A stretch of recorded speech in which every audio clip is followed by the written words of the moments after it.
Besides, how old are you? You didn't tell me you're, casual hookups. I should go. Sam, you sure you're okay with this? Hindi ako gagawa ng excuse for my behavior. Film dibuka dengan memperlihatkan sebuah konser penyanyi solo di sebuah restoran. Di sela-sela acara, sang penyanyi tersebut lalu berinteraksi dengan penontonnya untuk naik ke atas panggung. Di antara banyaknya orang di sana, nampak seorang pria mengangkat tangannya. Di momen tersebut, ia bermaksud melamar pacarnya untuk diajak menikah. Sang pria bernama Anton dan yang wanita bernama Raffi. Meski baru menjalin hubungan selama 2,5 bulan, Anton sudah yakin untuk mengajak Raffi ke jenjang pernikahan. Sorak-sorak penonton pun kian bergemuruh menunggu jawaban dari Raffi di tempat tersebut. Raffi yang diam sejenak akhirnya mau menerima lamaran dari sang kekasih. Lalu keesokan harinya, Raffi mengumpulkan para sahabatnya untuk memberitahu jika ia akan segera menikah. Lantas tak berselang lama, Anton pun datang untuk menjemput kekasihnya itu. Dari arah belakang, nampak seorang wanita cantik menghampiri Anton. Wanita tersebut bernama Sam. Ia meminta Anton untuk berkata jujur kepada Raffi tentang masa lalu mereka. Ternyata sebelum Anton mengenal Raffi dan menjadi kekasihnya, Anton dan Sam sudah terlebih dahulu saling berkenalan, di mana diawali di sebuah diskotik beberapa tahun yang lalu. Sam yang saat itu masih belia mendekati Anton yang sedang minum seorang diri.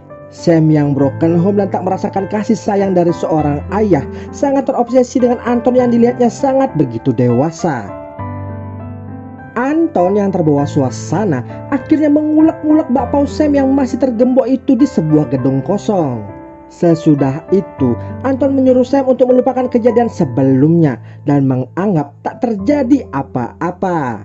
Sam yang berharap lebih karena telah memberi kehormatannya itu merasa kecewa terhadap ucapan dari Anton.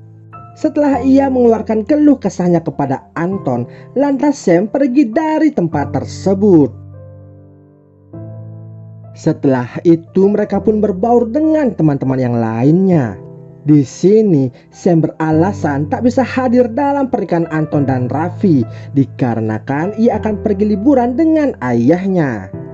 Raffi sebagai sahabat terus mendesak Sam untuk hadir di acara pernikahannya itu dan menyuruhnya untuk mengganti jadwal liburannya. Raffi lantas menyuruh Anton untuk ikut mendesak Sam agar mau hadir di pernikahan mereka. Dengan gugup, Anton pun mengiyakannya. Lalu Sam pun akhirnya menuruti permintaan temannya itu. Lantas scene berlanjut memperlihatkan Raffi yang sedang mengobrol dengan ibunya. Di sana ibunya menanyakan apakah Raffi telah yakin dan siap secara mental menuju ke jenjang pernikahan. Sontak Raffi terdiam dan semalaman penuh memikirkan omongan dari ibunya itu. Berdasarkan dengan latar belakang keluarganya yang tak harmonis, di mana sang ayah telah memiliki wanita lain di saat masih berstatus suami istri dan jarang menemui ibunya. Hal itu pun membuat Raffi semakin takut dan lantas menemui Anton untuk membatalkan pernikahan mereka tepat 1 hari sebelum acara tersebut berlangsung. Di sana Raffi lantas mengembalikan cincin lamarannya itu dan meminta maaf berkali-kali. Tanpa memberi kejelasan kepada Anton, ia pun lantas pergi beranjak dari sana. Sontak batalnya pernikahan Raffi dan Anton sangat mengagetkan para sahabat Raffi, terkecuali Sam yang terlihat senyum-senyum bahagia dikarenakan masih memiliki celah untuk masuk ke dalam hatinya Anton. Di tempat yang berbeda terlihat Raffi yang berpamitan dengan keluarganya untuk menenangkan diri di Amerika. Ia juga meminta maaf kepada orang tuanya akibat keegoisannya itu sehingga membatalkan pernikahan mereka tersebut. Lantas scene pindah memperlihatkan Anton yang sedang tidak fokus di tempat kerjanya. Diceritakan ia bekerja sebagai kepala chef di restoran bintang 5. Lalu di tempat yang berbeda, saya mencoba menghasut teman-temannya yang lain dengan menjelek-jelekan sikap yang dilakukan Raffi terhadap Anton. Singkat cerita, Sam pun berhasil mendekati Anton yang hatinya sedang terombang-ambing. Hal itu pun dirayakannya dengan mengulek-ulek bersama. Beberapa hari menenangkan diri di luar negeri. Secara tiba-tiba, Raffi telah kembali pulang ke rumahnya. Bergegaslah ia langsung mencari Anton ke tempat kerjanya. Secara kebetulan Sam melintas dan tahu jika kini Raffi telah kembali. Tak lama kemudian lalu Anton keluar menemui Raffi. Di sana Anton mengeluarkan semua keluh kesahnya terhadap sikap dari Raffi.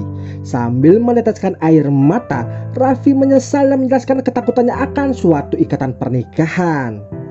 Maka dari itu ia menenangkan diri sejenak untuk meyakinkan dirinya. Anton yang masih mencintai Raffi akhirnya mau menerimanya kembali. Setelah itu Raffi meminta izin kepada orang tuanya untuk tinggal bersama dengan Anton, guna melihat apakah benar-benar ada kecocokan di antara mereka saat sudah menikah nanti. Meskipun orang tuanya tidak setuju, tapi kerasnya tekad Raffi membuat orang tuanya tidak bisa berkata apa-apa lagi. Esok harinya terlihat Raffi yang telah sampai di kosannya Anton. Tak disangka Sam datang juga ke sana dan membuat Anton menjadi panas dingin. Kucing-kucingan pun terjadi di antara mereka bertiga. Sesudah Sam pergi, barulah Anton membukakan pintu untuk Raffi. Ia beralasan tak tahu kedatangannya dan diakibatkan dirinya yang masih tertidur. Beberapa hari kemudian Sam mengajak Raffi untuk bertemu di sebuah tempat makan. Ternyata di sana juga Sam membuat janji bersama dengan Anton. Hal itu sengaja ia lakukan agar perlahan-lahan Raffi mengetahui hubungan mereka berdua. Saat sedang mengobrol, secara kebetulan salah satu teman dari Raffi melihat kebersamaan mereka berdua itu. Apa yang diharapkan Sam pun akhirnya terwujud. Di mana saat Raffi menelpon Anton, ia mengatakan jika saat ini dirinya sedang mengadakan rapat. Hal itu pun membuat Raffi sangat curiga dengan sikapnya Anton. Melihat gerak-gerik yang aneh dari mereka berdua membuat hubungan Raffi dan Sam kini mulai memanas.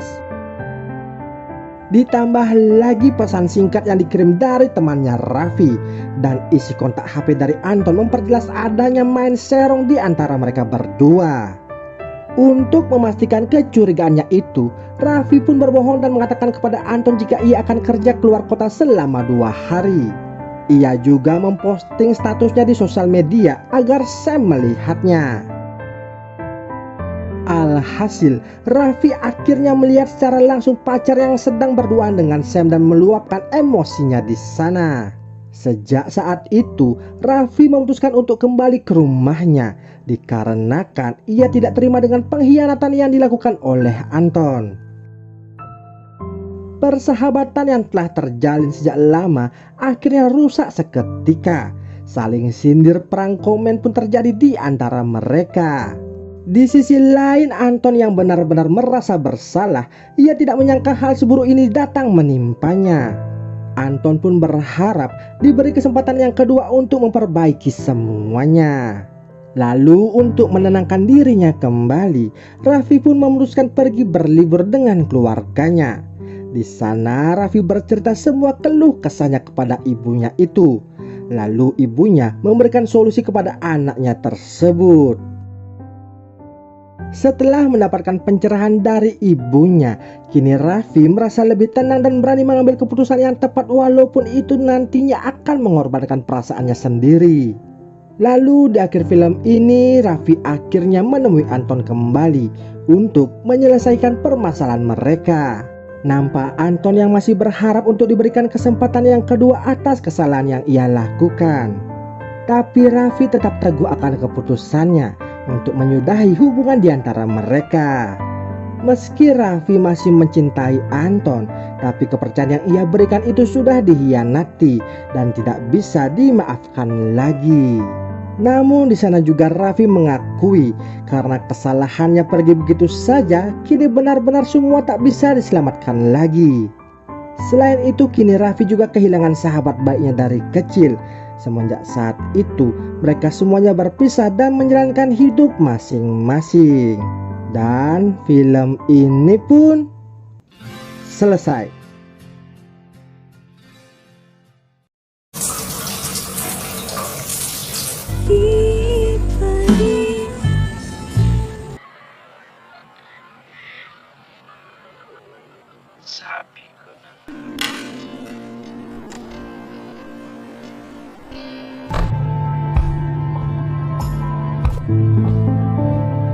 Film dibuka dengan memperlihatkan seorang gadis bernama Eva yang kini mengadu nasib di perantauan.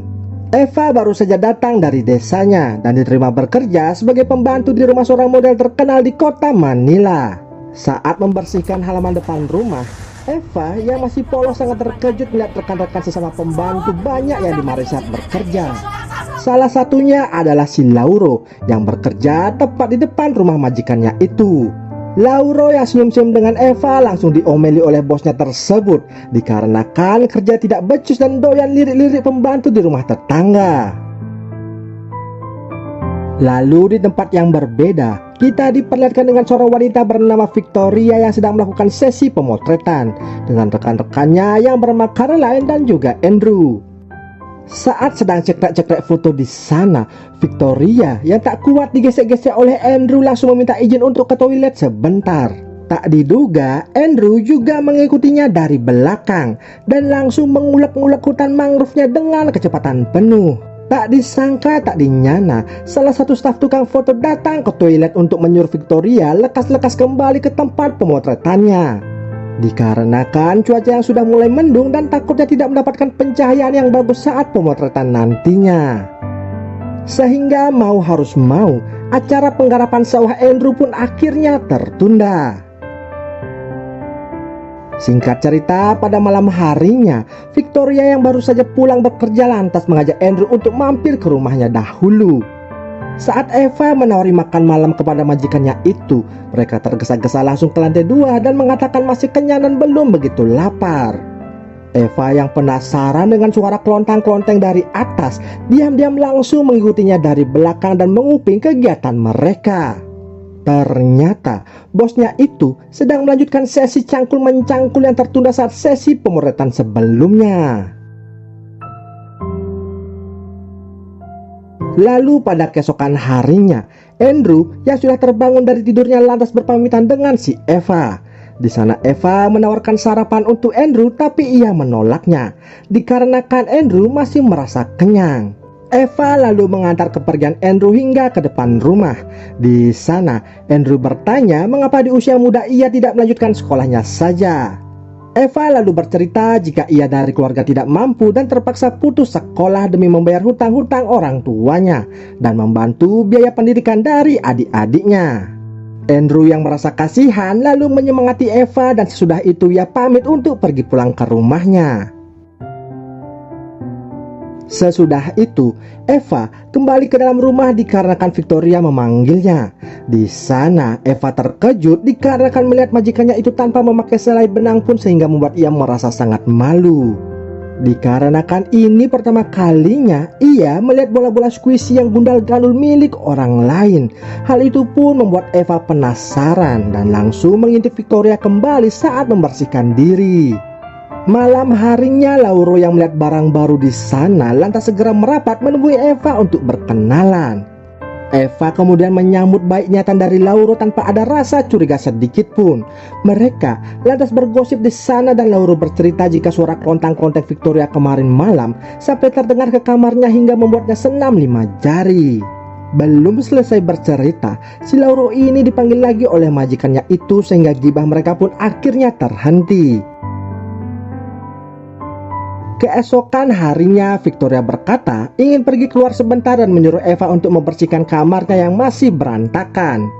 Lalu, sesaat majikannya telah pergi, Eva yang melihat penjual sayur keliling di dekat sana lantas membeli sayur terong dan kebutuhan dapur lainnya sembari berkenalan singkat dengan pembantu-pembantu yang juga sedang berbelanja di sana. Sesaat kembali bekerja, Eva tanpa sengaja menemukan bungkusan sarung rudal bersihkan jelly drink yang berserakan di kamar majikannya itu. Lantas ketika sedang bersih-bersih, Eva yang penasaran diam-diam mengambil satu bungkus sarung itu dan langsung bergegas pergi. Hingga pada malam harinya tiba-tiba Eva terbangun karena ada orang yang memanggilnya. Ternyata yang memanggilnya ialah si Lauro yang kembali datang ke sana dikarenakan saat itu majikannya sedang tidak ada di rumah.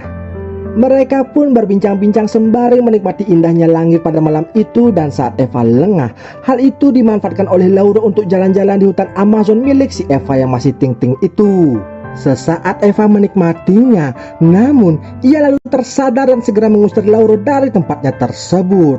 Ia tak menyangka jika Lauro ini ternyata seorang striker yang sangat berbahaya, sehingga Eva harus waspada dan ekstra keras untuk menjaga gawangnya dari si Lauro. Namun saat kembali ke kamarnya, bukannya langsung tidur, Eva malah mengingat perbuatan si Lauro tadi. Si Eva ternyata sangat suka dan ingin lebih dari itu, namun malu-malu dan takut melakukannya. Akhirnya berbekal sayur yang dibeli sebelumnya dan sarung yang ia dapat dari Victoria, Eva tanpa berbasa-basi lalu mengulek-ngulek sambil mengingat wajah si Lauro. Esok paginya Eva langsung memasak terong yang dipakai mengulek kemarin malam untuk sarapannya. Lalu tak berselang lama Victoria memanggilnya untuk dibuatkan sarapan. Tak diduga ia mendapati sang majikannya itu sedang cocol-mencocol dengan Carlena. Saat Eva keluar, mereka langsung melanjutkan les biola yang membuat suara terdengar sangat keras hingga membuat Eva penasaran. Singkat cerita, pada siang harinya Lauro kembali datang menemui Eva untuk meminta maaf atas kejadian kemarin malam. Dikarenakan majikannya masih ada di rumah, Eva lalu menyuruh Lauro untuk pergi terlebih dahulu dan datang pada malam harinya saja. Dan tepat pada malam harinya, Lauro datang kembali untuk menemui Eva. Mereka pun kini sudah tidak bertengkar lagi. Justru si Eva ini semakin nyaman dengan perlakuan dari si Lauro. Esok paginya saat sedang sarapan, terlihat Victoria yang semakin sering melirik-lirik si Eva. Sesudah itu ia mengatakan akan keluar jalan-jalan dan berpesan tidak akan pulang pada malam itu, sehingga tidak perlu dibuatkan makan malam dan tak usah menunggunya pulang ke rumah. Kesempatan itu digunakan oleh Lauro untuk kembali datang ke sana. Karena merasa nyaman dan kondisi yang memungkinkan, akhirnya Lauro berhasil mencetak gol ke gawangnya si Eva. Namun setelah pertandingan itu selesai, Eva merasa sangat menyesal. Ia takut kedepannya nanti mendapat masalah akibat hal tersebut. Keesokan paginya saat bersih-bersih di kamar majikannya itu, Eva mencoba tidur di kasurnya Victoria dan membayangkan sedang les biola di sana. Lalu saat bersih-bersih di toilet majikannya itu, tak berselang lama Victoria kembali pulang ke rumahnya dan tak menyangka ia melihat Eva di sana. Bukannya emosi, ia lantas memberikan Eva sebuah pakaian sehingga membuat Eva semakin lebih menantang. Melihat hal itu, tak diduga Victoria langsung memperkaos meskipun hanya terjadi benturan-benturan bola bekel di sana. Namun cukup membuat Victoria merasa sangat senang. Sesudah di-unboxing oleh majikannya tersebut, Eva langsung menyuruh Lauro untuk datang pada malam itu juga agar mencangkul lahan basahnya. Di sana terlihat Eva yang sangat berbeda dan terlihat lebih galak dan bersemangat. Malamnya pun akhirnya tiba. Lauro tanpa berbasa-basi langsung saja meluncur ke kamarnya si Eva dan tanpa rasa takut meski saat itu Victoria masih ada di rumah tersebut. Di sana Eva mengatakan jika ia sangat mencintai Lauro. Selain itu, ia juga meminta pada Lauro agar memakai hati saat mencangkul, bukan mau enaknya saja. Mereka pun akhirnya kembali skidi-skidi papap dengan suara yang sangat keras, hingga si Victoria ini mendengar dan menguping di luar kamar. Anehnya bukannya marah, ia justru tak mau mengganggu ritual keramat dari pembantunya tersebut. Keesokan harinya Victoria memanggil Eva ke kamarnya, bukannya menyuruh bersih-bersih atau menyiapkan makanan. Namun di sana Victoria malah mengajak Eva untuk les biola dan kini Eva mau untuk melakukannya. Sesudah itu, malam harinya, again and again Lauro kembali datang ke tempatnya si Eva untuk main sepak bola. Ternyata di sana Victoria telah menunggu mereka berdua dari tadi. Victoria langsung saja les biola di depannya Lauro dan ia disuruh ikut join memainkan bass betotnya di sana.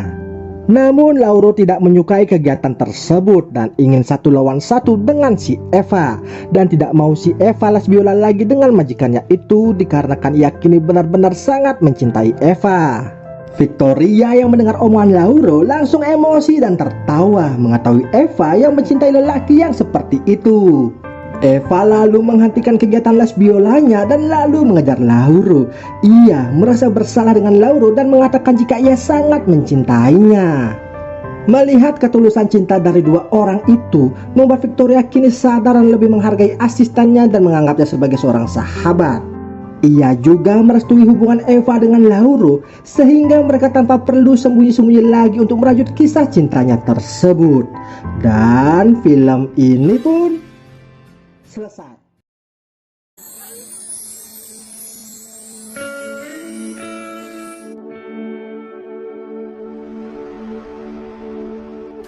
Felix.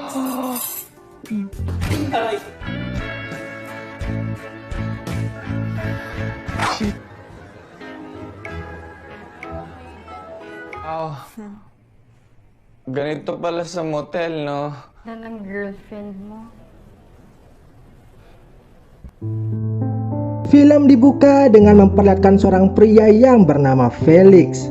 Saat yang lainnya fokus belajar, ia malah dengan asiknya menggambar sebuah anime mantap jiwa dan hingga tak terasa karyanya itu ketahuan oleh dosen yang membuat ia pun akhirnya dihukum di depan kelas. Felix ini memiliki teman seperjuangan yang bernama Lino dan juga Garfield. Mereka bertiga ini tergolong cupu dan masih ting-ting di antara rekan-rekan sebayanya. Tak berselang lama, pacar Felix yang bernama Katy pun datang menghampiri mereka. Felix dan Katy ini sudah berpacaran cukup lama, namun mereka sama sekali belum pernah mengulek-ngulek bersama. Pada hari ulang tahunnya minggu depan, Katy meminta hadiah pada Felix untuk mencetak gol ke gawangnya. Felix dengan sedikit ragu mengiyakan ajakan tersebut. Lalu saat pulang kuliah, temannya Lino memberikan sebuah teknik baru cocol-mencocol dengan menggunakan kulit lumpia. Mendapat pengetahuan baru itu, Felix ingin sekali mencobanya.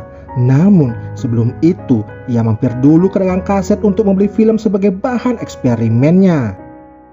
Sesampainya di rumah, ia langsung mengambil lumpia yang masih fresh itu dan memasukkan terong bengkoknya.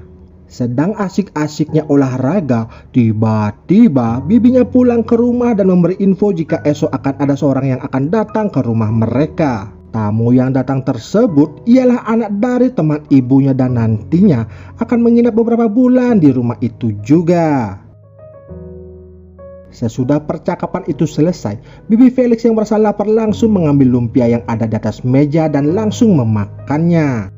Bibi Felix yang sangat senang dengan lumpia itu lalu berkata jika mayonesnya cukup berlimpah dan juga sangat-sangat gurih yang membuat Felix menjadi canggung di hadapan bibinya tersebut.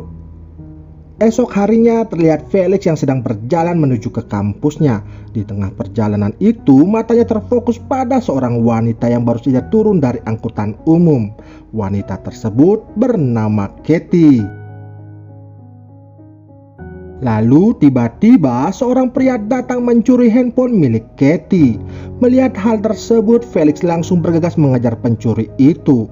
Namun apesnya, ia yang bermaksud menolong malah tak sengaja merobek pakaian dari Katy, sehingga membuat pencuri itu bisa kabur begitu saja. Setelah kejadian tersebut, Felix dengan terburu-buru bergegas menuju kampusnya. Dan untung saja ia belum terlambat. Tak berselang lama, salah satu dosen pengajar datang memberikan informasi jika dosen mata pelajaran mereka saat ini tak bisa hadir karena mengalami kecelakaan. Maka dari itu untuk mengisi kekosongan kelas, mereka akan diajar oleh dosen paruh waktu. Yang ternyata dosen tersebut ialah Katy yang Felix jumpai sebelumnya di jalan. Hal itu pun membuat mereka terkejut, terutamanya Felix yang sangat canggung pasca merobek pakaian dosennya itu. Lanjut cerita pada malam harinya, ketika Felix bersiap-siap untuk makan malam bersama dengan bibinya, tak diduga Felix dikejutkan oleh Katy yang datang ke rumahnya. Di mana ternyata Katy merupakan anak dari teman ibunya yang akan tinggal sementara dengannya di sana. Saat Katy tahu jika ia akan tinggal sementara dengan mahasiswanya sendiri, ia lalu membuat perjanjian dengan Felix jika mereka harus berpura-pura tak saling mengenali ketika nanti berada di kampus. Karena Katy tak mau mahasiswa yang lainnya menceritakan hal-hal yang aneh antara mereka berdua.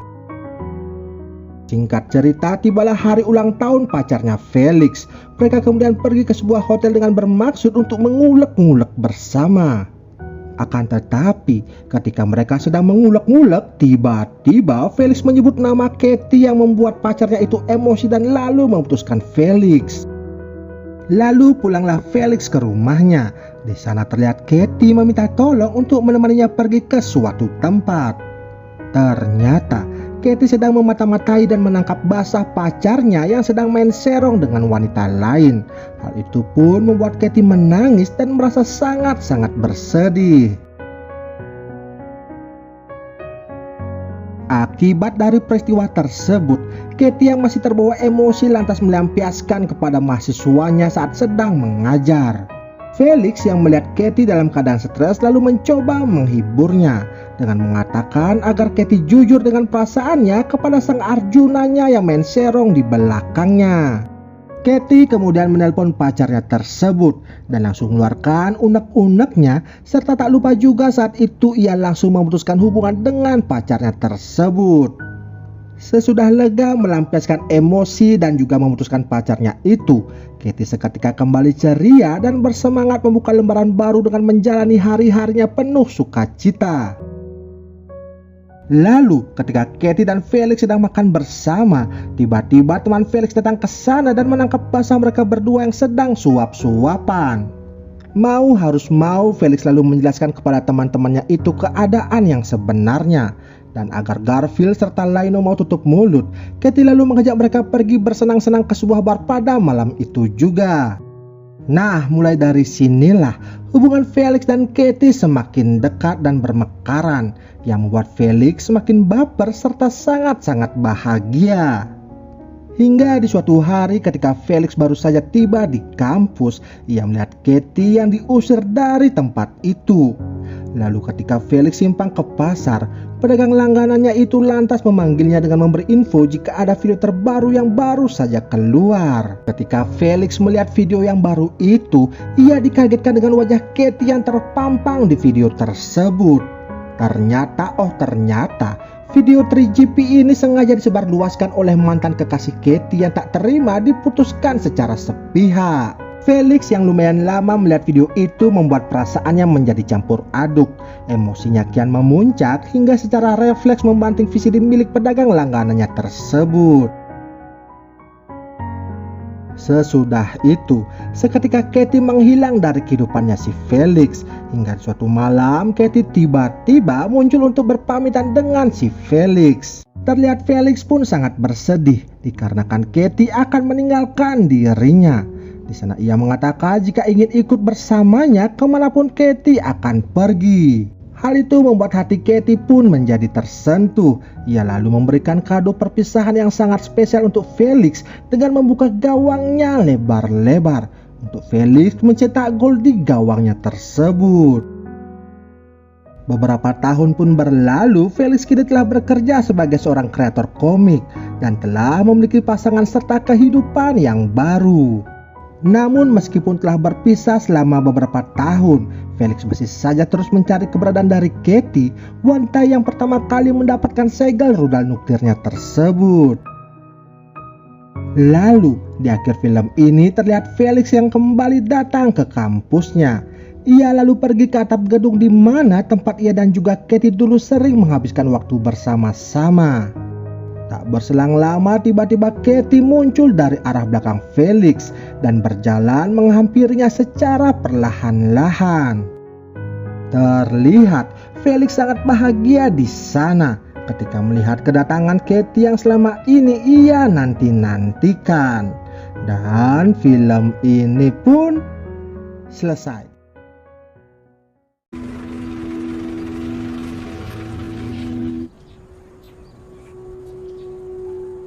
Gusto ko na matikman yung mga sausage. Yung sausage mo, ano naman?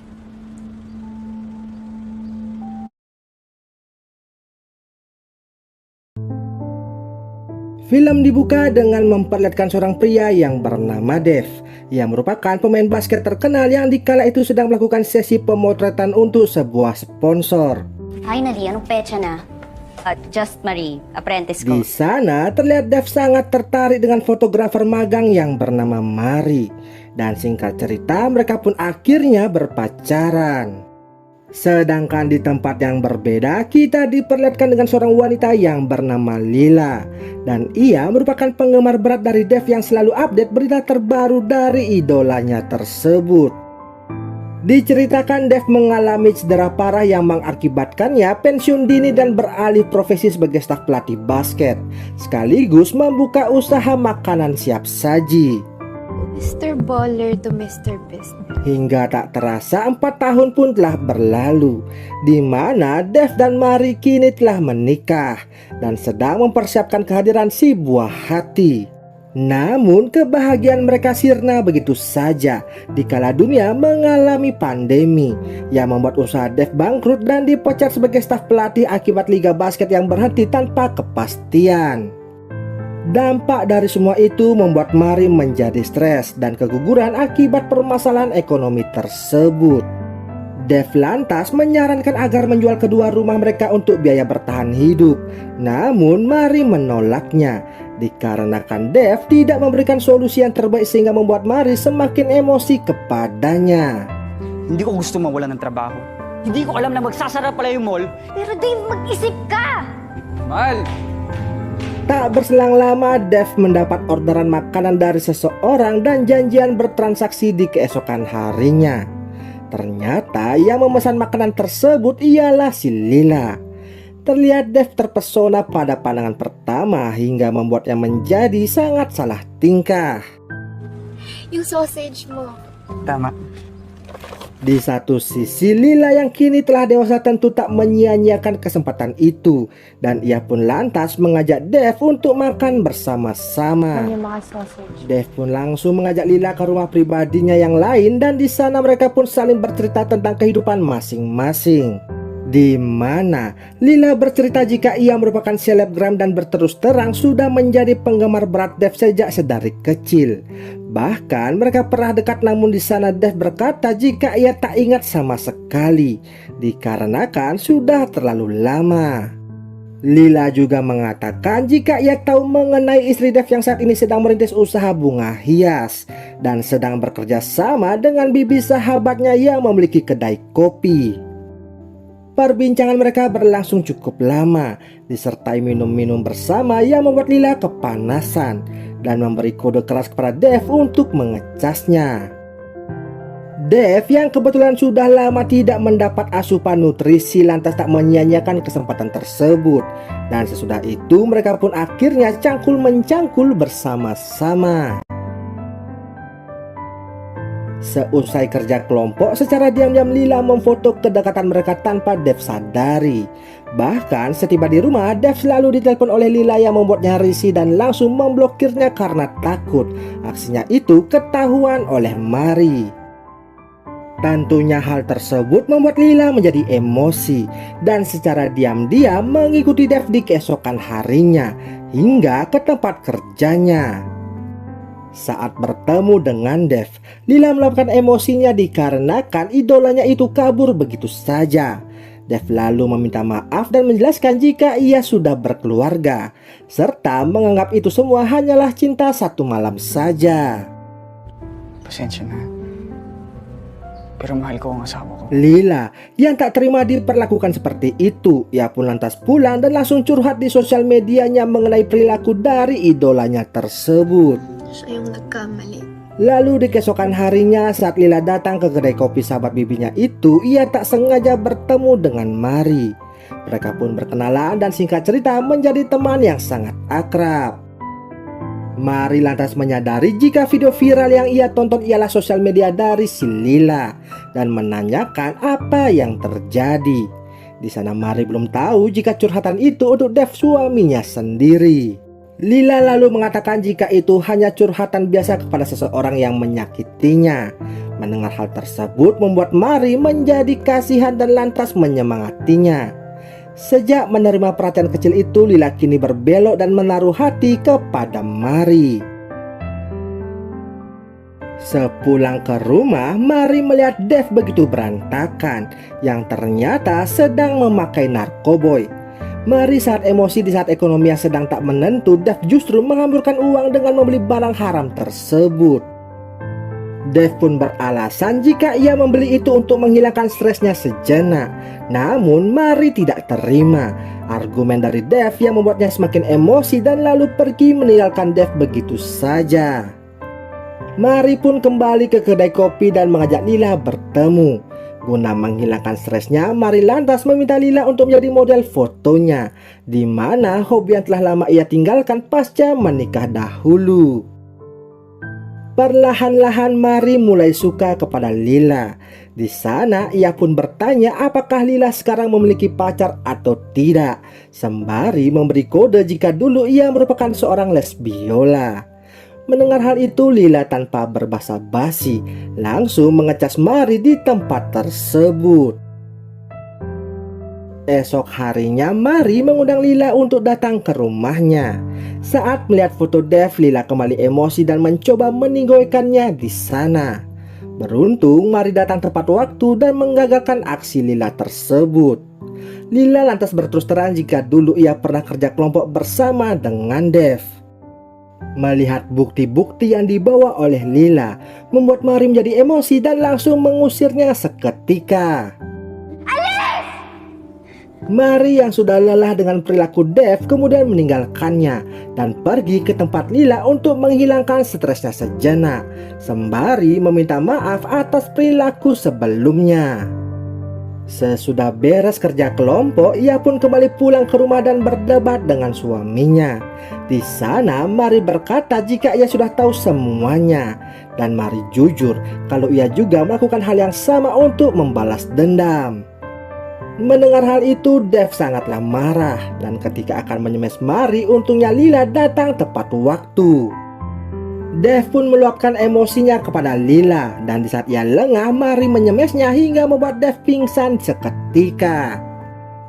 Sesudah Dev sadar, Mari pun berkata jika Lila akan tinggal bersama dengan mereka dan di sana Mari berkata jujur jika ia mencintai mereka berdua.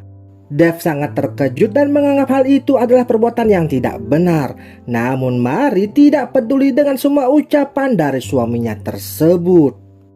Sesudah itu hari demi hari mereka lalui bersama-sama. Dev yang awalnya belum bisa menerima, pelan tapi pasti ia kini mulai terbiasa. Dikarenakan Mari mengajak mereka untuk gotong royong kerja kelompok bersama-sama. Dan film ini pun selesai.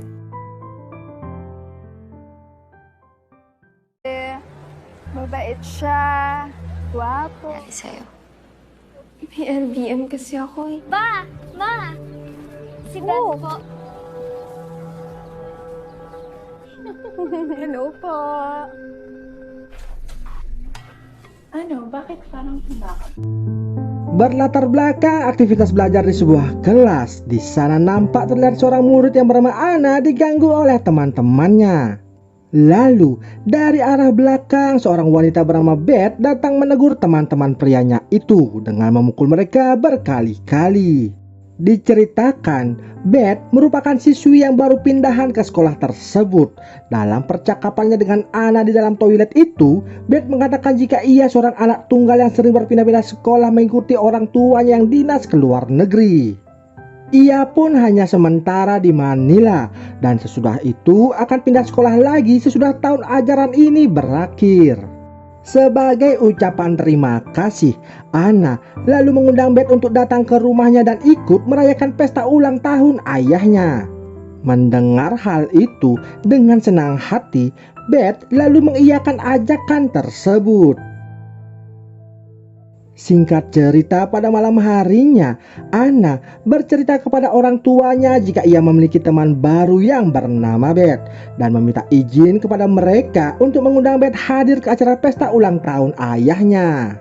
Mendengar hal tersebut, ayahnya yang bernama Conrado dan ibunya yang bernama Melba sangat senang sekali dan lalu mengizinkan Ana untuk mengundang teman barunya itu. Lalu saat akan beristirahat, Conrado dan Melba kembali membicarakan persiapan pesta ulang tahun tersebut. Namun saat mengecek-ngecek email pekerjaannya, tiba-tiba Conrado dikirim foto yang mantap jiwa oleh seseorang dan dengan cepat ia langsung menutupnya. Melba pun melirik-lirik curiga. Secepat kilat Conrado yang panik lalu mengalihkan perhatiannya itu dengan merayu Melba untuk mengajaknya mengulek-ulek bersama. Lantas esok harinya saat jam istirahat sehabis meeting dengan pegawai-pegawainya, Conrado dihampiri oleh salah satu dari marketingnya yang bernama Karen. Di sana Karen bertanya apakah bosnya itu sudah menerima email yang ia kirim kemarin malam. Ternyata foto enak-enak yang hampir membuat rumah tangga Conrado gonjang-ganjing itu ialah ulah dari pegawainya sendiri. Conrado pun langsung memarahi Karen agar tidak berbuat hal-hal aneh seperti itu lagi.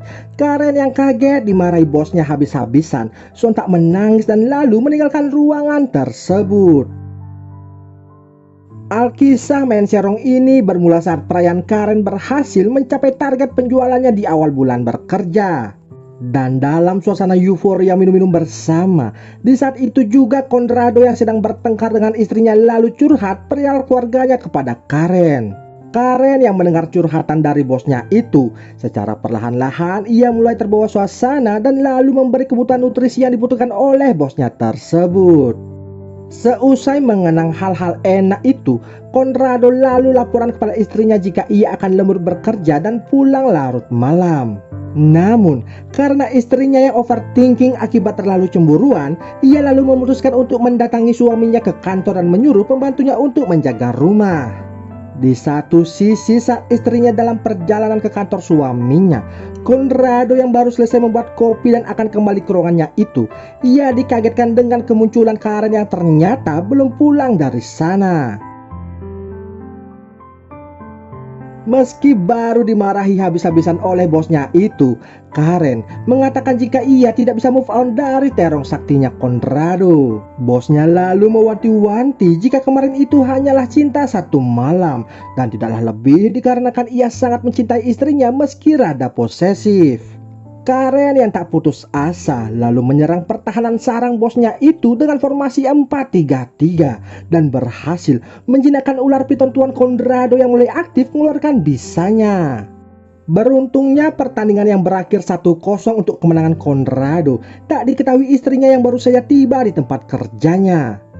Conrado yang panik akan kehadiran Melba yang datang tiba-tiba, lalu seketika membereskan meja kerjanya dan mengajak istrinya itu lekas-lekas pulang ke rumah. Singkat cerita, hari-hari yang ditunggu pun akhirnya telah tiba. Terlihat Conrado sangat bahagia merayakan hari ulang tahunnya yang dihadiri para staf kantor dan kolega kerjanya. Tak berselang lama, Beth pun datang ke pesta itu dan di sana Anna lantas memperkenalkan Beth kepada orang tuanya. Sesudah mengucapkan happy birthday kepada bapaknya Anna, Beth yang duduk di sebelah Conrado tanpa berbasa-basi langsung melancarkan serangannya dengan memencet kepala ular piton yang sedang tertidur itu dengan tatapan penuh terpesona. Conrado yang canggung dengan tingkah teman anaknya itu lalu mengalihkan perhatiannya dengan menyambut tamu yang baru datang dan pergi meninggalkan tempat tersebut. Sekian lama perjuangan Beth akhirnya kini berbuah manis. Beberapa hari sesudah acara pesta itu, kini mereka berdua sudah semakin dekat dan saling mengirim kabar dikala Conrado sedang tidak sibuk dengan pekerjaannya. Bahkan Beth pun dengan berani memamerkan buah pepayanya lewat video call saat di rumah ataupun ketika Beth sedang di sekolahnya, yang membuat ular anaconda Pak Conrado tersebut pilek panas dingin. Pada suatu hari, Beth pun bermimpi buruk tentang masa lalunya yang sangat kelam, hingga temannya yang bernama Carla datang membangunkannya. Carla yang peduli karena Beth sudah lama tak pernah memberi kabar sengaja datang ke kosannya itu. Di sana ia juga tak lupa mengingatkan Beth untuk rutin meminum obat penenangnya. Diceritakan karena masa lalunya yang sangat suram membuat Beth stres dan mengalami sedikit gangguan kejiwaan. Lantas pada suatu malam ketika Conrado masih lembur bekerja, ia mendapatkan pesan kembali dari Beth yang ingin bertemu dengannya. Karena tak ada balasan, Beth lalu mengirim foto dirinya bersama Anna yang sedang berada di rumah mereka. Hal itu pun membuat Conrado menjadi panik dan memutuskan balik pulang ke rumahnya, dikarenakan takut main serongnya ini dibocorkan ke istri dan anaknya itu. Benar saja, sesampai di rumah, Conrado disambut Beth, istri dan serta anaknya. Saat makan malam bersama, dengan sengaja gajah Conrado dielus-elus Beth yang membuatnya gelisah. Ia pun meminta izin istirahat duluan karena beralasan sedang tidak enak badan. Saat tengah malam, Conrado pun terbangun dari tidurnya karena kehausan. Lalu, sesudah meminum seteguk air, ia tak sengaja menemukan sebotol obat yang cukup mencurigakan di meja makannya. Namun, tiba-tiba Beth datang ke sana dan mengambil botol obatnya. Conrado tak mengira jika teman anaknya itu bakal menginap di rumahnya.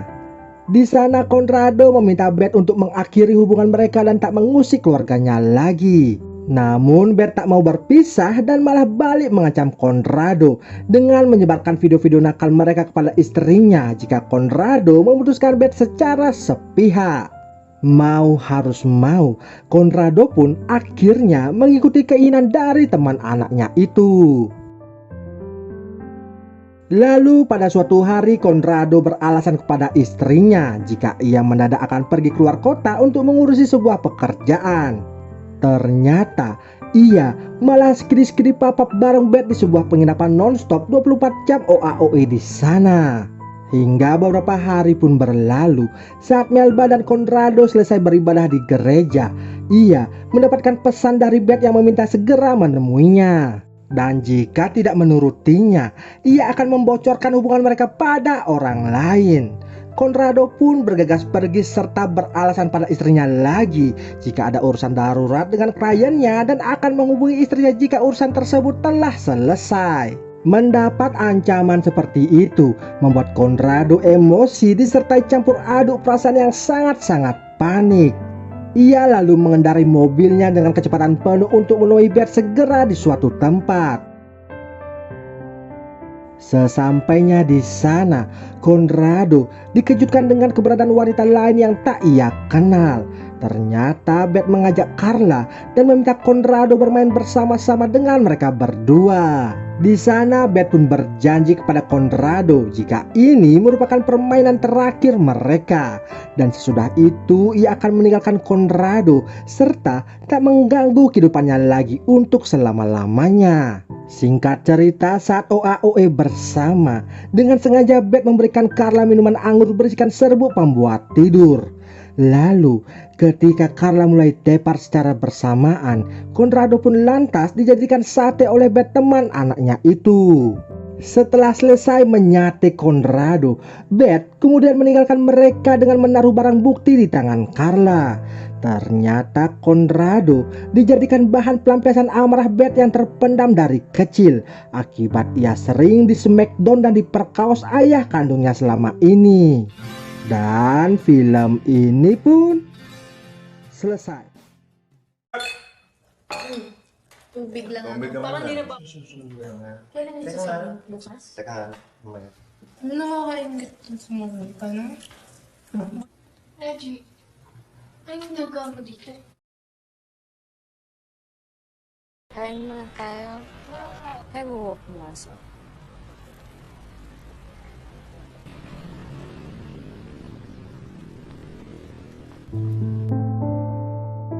Film dibuka dengan memperlihatkan seorang pria yang bernama Bogi dan ia saat ini bekerja sebagai security di sebuah pabrik di kota Manila.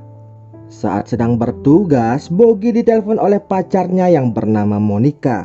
Di sana, pacarnya mengatakan jika hari itu ia sedang tidak enak badan sehingga tak bisa menemani Bogi video callan saat bekerja dan ingin beristirahat di kosannya.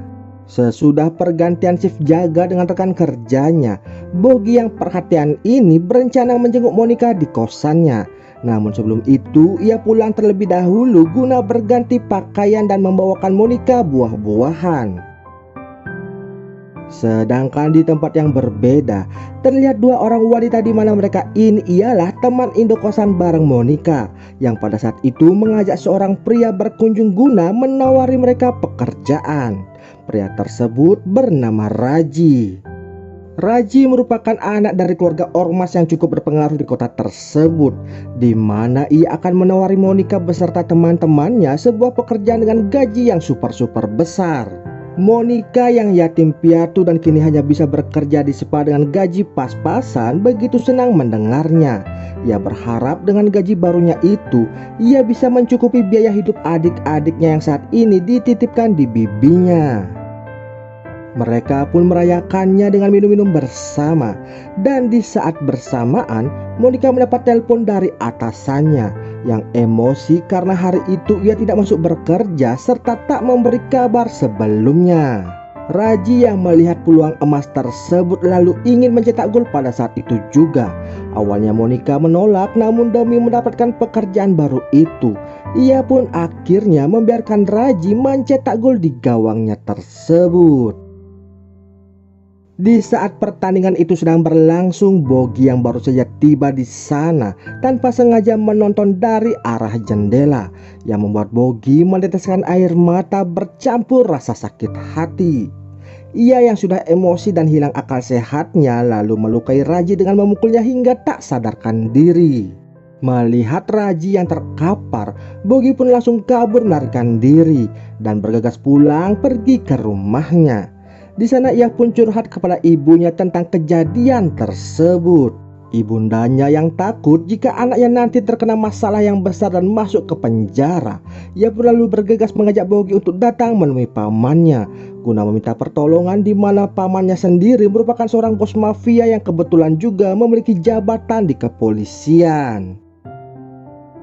Ketika pamannya yang bernama Marlon ini tahu inti permasalahan dari Bogi, ia pun bergegas langsung mengajak keponakannya itu pergi untuk tinggal sementara waktu di rumah anak buahnya yang bernama TJ. Setelah menceritakan semuanya kepada TJ dan mengizinkan Bogi tinggal di sana, Marlon pun bergegas mencari informasi melalui anak buahnya mengenai siapa saja korban, para saksi serta pembuat laporan akibat ulah dari keponakannya di kantor polisi tersebut. Marlon pun lalu menyuruh TJ untuk memeriksa keadaan Raji di rumah sakit dan terlihat Raji masih sekarat di sana serta belum menyadarkan diri. Ayahnya Raji sangat emosi sekali. Meskipun telah membuat laporan ke pihak kepolisian, ia yang tak sabar lalu menyuruh seluruh anak buahnya untuk mencari tahu siapa pelakunya yang berani melukai Raji, anak kesayangannya. Sesudah mendapatkan laporan, pihak kepolisian langsung bergerak dengan memulai melakukan penyelidikan dengan memanggil dan menginterogasi para saksi saat terjadi pemukulan tersebut. Kebetulan kedua teman Monica saat itu telah tertidur karena kebanyakan minum, sehingga mereka pun tak begitu tahu tentang peristiwa itu. Mau harus mau, Monica akhirnya jujur dan mengatakan jika pelaku yang melukai Raji ialah Bogi, kekasihnya sendiri. Ayah Raji yang tahu jika Bogi lah yang membuat anak tercintanya sekarat, ia pun langsung memutuskan kakak Raji serta anak buahnya agar bergegas memburu Bogi dengan terlebih dahulu mendatangi kosannya Monica untuk mencari tahu di mana alamat tinggal Bogi Alcantara. Setelah tiba di tempat tinggal Bogi, kakak Raji itu pun berpura-pura berbelanja di sana agar ia bisa berkomunikasi dengan ibundanya Bogi. Dan di sanalah kakak Raji pun mengancam serta titip salam agar Bogi mau bertanggung jawab atas apa yang ia perbuat. Di satu sisi Monica yang gelisah karena terseret ke dalam masalah besar ini dan merasa hidupnya terancam. Ia pun meluapkan kekesalannya kepada kedua orang temannya karena mereka berdualah biang dari awal permasalahan tersebut karena membawa Raji datang ke kosan mereka. Mengetahui pelaporan dari keluarga Raji sudah berlangsung ke tahap penyidikan, Marlon pun menganjurkan agar Bogi datang menemui Monica untuk membujuknya dan mencabut semua pernyataan yang telah ia katakan kepada pihak kepolisian. Dengan begitu, tanpa kuatnya barang bukti serta saksi, kemungkinan Bogi di penjara pun sangat kecil dan ia akan bebas dari segala tuntutan. Namun sayangnya Monica menolak permintaan dari Bogi yang membuat mereka menjadi bertengkar hebat di sana. Marlon yang tahu akan hal itu terpaksa menyuruh TJ datang ke kosannya Monica dan menghabisi serta melenyapkannya agar tak menjadi saksi kunci di persidangan nanti. Bogi yang mendapat kabar dari pamannya mengenai niat TJ yang akan datang ke kosan Monica, ia pun lantas bergegas berlari kembali untuk menyelamatkan wanita yang ia sayangi tersebut. Akan tetapi itu semua sudah terlambat karena Monica kini telah inanilahi akibat luka tembak yang dilakukan oleh TJ. Bogi yang tak terima lalu menyerang TJ dan melumpuhkannya. Sesudah berhasil mengalahkan TJ, Bogi yang masih di kosan itu berusaha menyadarkan Monica. Akan tetapi tiba-tiba dari arah belakang Abang Raji datang dan langsung membawa Bogi ke suatu tempat untuk membalas dendam adiknya itu dengan menyiksa Bogi bertubi-tubi hingga berujung innalillahi. Di akhir film ini Raji yang telah siuman dan keadaannya mulai membaik lantas diperbolehkan pulang ke rumahnya. Marlon yang tak terima dengan kepergian dari keponakannya tersebut lalu mengejar mobil keluarga Raji dan mencegatnya di tengah jalan. Ia pun beserta anak buahnya lalu menghujam peluru ke arah mobil tersebut yang membuat Raji beserta keluarganya kini pergi untuk selama-lamanya. Dan film ini pun selesai.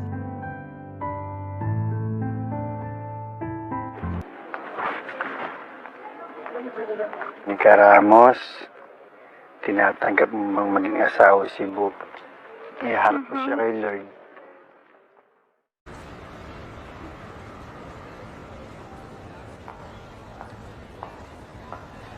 May sundo ako eh.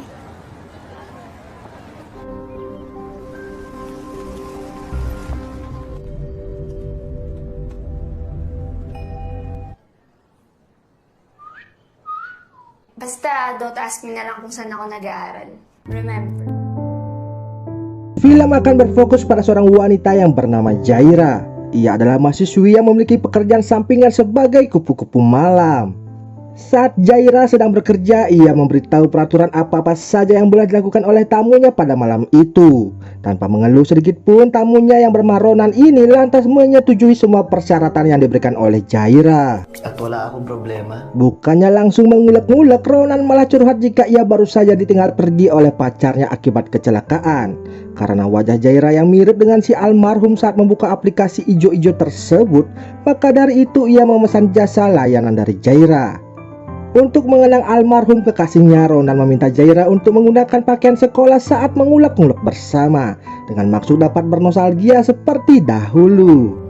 Okay, sure. Dan setelah Jaira memakai pakaian sekolah itu, mereka pun akhirnya mengulek-ngulek bersama. Sesudah pertandingan yang berakhir 1-0 untuk kemenangan Jaira, Ronan pun bercerita jika ia sangat beruntung menjadi anggota VIP di aplikasi itu secara instan berkat bantuan dari sepupunya. Dikarenakan hanya tamu yang memiliki akses VIP atau super VIP saja yang bisa bertemu dengan Jaira dalam aplikasi tersebut. Swerte ako. Kehidupan Jaira di siang harinya begitu terbalik. Nampak ia sangat fokus belajar di salah satu universitas khusus wanita jurusan psikologi dan jarang bergaul dengan teman-teman kampusnya. Ha? Wala. Wala naman ako ikikwet. Sige, I'll go ahead. Bye. Pada suatu hari Jaira mendapat tamu yang bernama Mr. L. Namun Jaira ini menolak ajakan mengulek-ngulek bersama dikarenakan Mr. L mau mencetak gol tanpa menggunakan helm pengaman. Karena masih ada jam kosong, si Jaira ini lantas mengajak Ronan untuk bertemu. Sesampainya di tempat tujuan, Jaira pun jujur jika ini pertama kalinya ia mengajak tamunya bertemu di luar kamar. What's happening to my boundaries? Di sana Ronan juga mengatakan jika ia masih saja menganggap Jaira ini ialah si Sophie almarhum kekasihnya dahulu. Oleh sebab itulah ia mengajak Jaira untuk bertemu di kafe tersebut. Really? Sweet mo talaga. Malam harinya Ronan ditelepon oleh sepupunya yang bernama Tommy. Si Tommy inilah yang membuat Ronan bisa masuk ke kelas VIP secara instan. Di sana Tommy pun menanyakan kesan-kesan Ronan tentang aplikasi tersebut. Ronan lalu menjawab jika ia sangat senang karena bisa mengobati masa lalunya.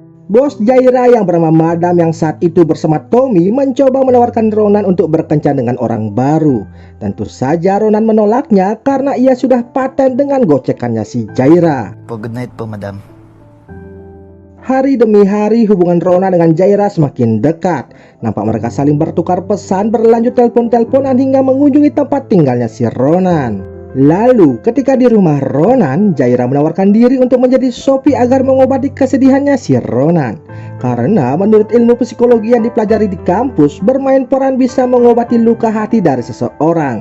Oleh sebab itu, Jaira siap membantu Ronan dengan berperan menjadi Sophie. Psychology.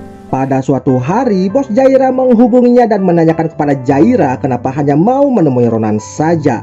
Bahkan ia mendapat aduan dari Mr. L jika pertemuannya dibatal secara sepihak. Jaira langsung membela diri dengan mengatakan saat ia bertemu dengan Ronan, tamunya itu selalu meminta perpanjangan waktu sehingga ia tidak dapat menerima tamu lainnya. Sedangkan untuk kasus Mr. L, ia tidak mau meladeninya karena tamu itu tak mau menggunakan helm pengaman saat mengulek-ngulek bersama.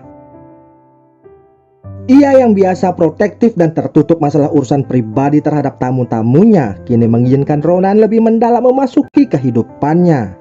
Itu dikarenakan hubungan Jaira yang semakin dekat dengan Ronan yang tanpa ragu lagi, Jaira lantas mengajak Ronan untuk datang ke kosannya. Di sana, Jaira dibuat terkejut ketika Ronan menyatakan cintanya. Ia juga belakangan ini sudah move on dan tak menganggap Jaira ini sebagai si Sophie. I love you, Jaira. Jaira ternyata juga memiliki perasaan terhadap Ronan dan dalam percakapan itu, Ronan berjanji akan full menggunakan jasa Jaira hingga kontrak Jaira dengan si Madam ini berakhir. Lalu ketika sedang tidur, Jaira ditelepon oleh si Madam kembali. Di sana Madam mengatakan jika besok Jaira harus meladeni tamu super VIP. Namun Jaira di sana berdalih dan mengatakan telah ada janji dengan si Ronan. Mendengar hal itu membuat Madam menjadi emosi. Ia meminta Jaira untuk memangkas waktu pertemuannya dengan si Ronan dan mengutamakan tamu super VIP-nya. Lantas saat bertemu dengan Ronan, Jaira benar-benar mempersingkat waktu pertemuan mereka dengan alasan kurang enak badan. Tentu saja itu ia lakukan agar bisa memenuhi perintah dari madamnya. Lalu saat Ronan mengantar Jaira pulang, di saat itu juga Jaira langsung dijemput oleh mobil lainnya. Ronan yang tahu lantas menemui Jaira sepulang bertugas. Ia tampak kecewa dengan Jaira karena telah berbohong dan pergi dengan orang lain. Di sana Jaira langsung klarifikasi meluruskan apa yang sebenarnya terjadi. Jaira mengaku jika ia dipaksa oleh bosnya agar bertemu dengan tamu yang super penting. Dengan sedikit lapang dada, Ronan lantas memaklumi apa yang dilakukan oleh Jaira. Pinapatawad na kita. Kawawa ka naman. Lanjut cerita, tanpa disadari oleh Jaira, ia sedang dimata-matai oleh dua orang teman kampusnya karena mereka penasaran dengan kegiatan Jaira sepulang kuliah. Ternyata salah seorang teman kampus Jaira itu ialah anak dari Mr. L, tamu Jaira tempo hari. Ano pangalan ng classmate niyo ulit? Jaira. Mr. L lalu menelpon Jaira pada malam harinya dan mengatakan jika ia akan menyebarkan foto-foto Jaira yang ia dapati di aplikasi tersebut untuk ia kirim ke keluarga Jaira yang berada di kampung. Mendengar hal itu membuat Jaira menyetujui ajakan Mr. L untuk mengulek-ngulek bersama dengannya. Namun saat beraksi, perlakuan Mr. L terhadap Jaira begitu kasar sehingga membuat Jaira tak kuat berjalan dan dibantu ketika mengantarnya pulang. Apesnya, di sana Ronan melihat Jaira yang dituntut oleh Mr. L ke dalam kosannya. Ronan pun menjadi galau yang membuat ibundanya meminta Tommy untuk menghiburnya. Singkat cerita, Jaira pun akhirnya curhat kepada Madam tentang Mr. L yang selalu saja memaksanya untuk mengulek-ngulek bersama. Tentu saja Madam akan membantu permasalahan dari anak buahnya tersebut. Di sana Madam mengatakan akan menjadwalkan pertemuan mereka bertiga agar masalah ini lekas selesai. Madam, di ko na alam gagawin ko. Di hari berikutnya, tiba-tiba Tommy dan Ronan kembali mendapati berita tentang meninggoinya seseorang di televisi. Tampak wajah Jaira yang terpampang dalam CCTV itu. Jaira yang menjadi tersangka lalu pergi ke sebuah tempat terpencil. Di sana ia menelpon Ronan agar mau menemuinya di tempat tersebut. Sesampainya Ronan di sana, Jaira berkata jika ia telah ditipu oleh si Madam. Karena setelah melakukan pertemuan dengan Mr. L, ia malah ditinggal berduaan dalam kondisi Mr. L yang sudah meninggoy. Namun nyatanya Madam sendiri juga telah meninggoy di tempat yang berbeda. Dengan tingkah yang aneh dan kasar, Ronan mengajak Jaira pergi dari tempat itu.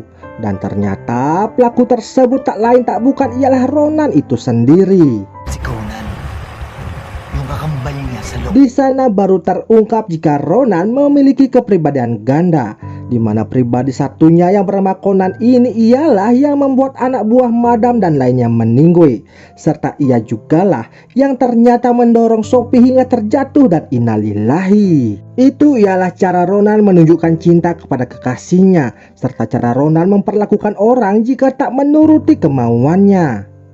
Lalu Ronan alias Conan ini pun akhirnya meninggoy akibat didor oleh suaminya si Madam.